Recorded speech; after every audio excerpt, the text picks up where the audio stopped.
Reflection by Reverend Father Clifford Atta Anim. Kindly subscribe, like, and share for more. Luke 11, verses 29 to 32.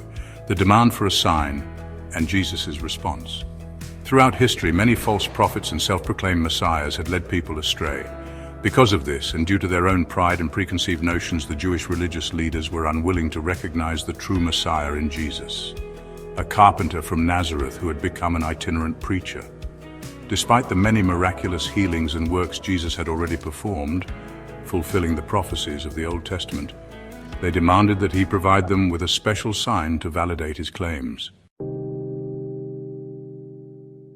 Jesus' rebuke, the only sign given. Jesus refused to satisfy their demand, instead condemning their unbelief. He called them a wicked and adulterous generation, accusing them of rejecting the prophets and denying the hand of God in his miracles. He warned that on the day of judgment they would stand condemned by the people of Nineveh and the Queen of Sheba. The people of Nineveh.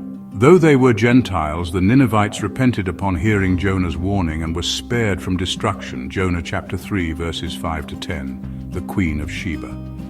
She traveled a great distance, likely from present-day Yemen or Ethiopia, over 2,000 miles, to seek the wisdom of Solomon and recognize God's presence in him.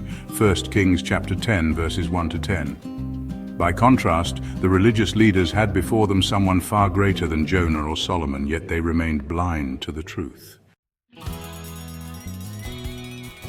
The sign of Jonah, a prophecy of the resurrection.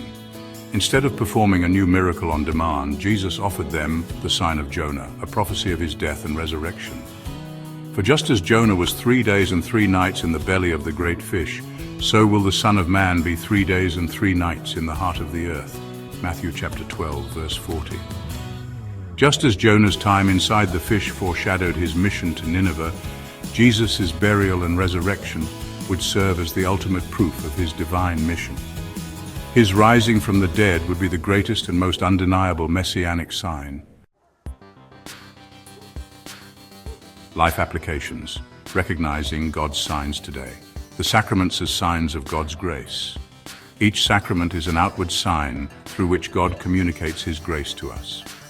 Baptism, Eucharist, reconciliation, and all others are divine encounters.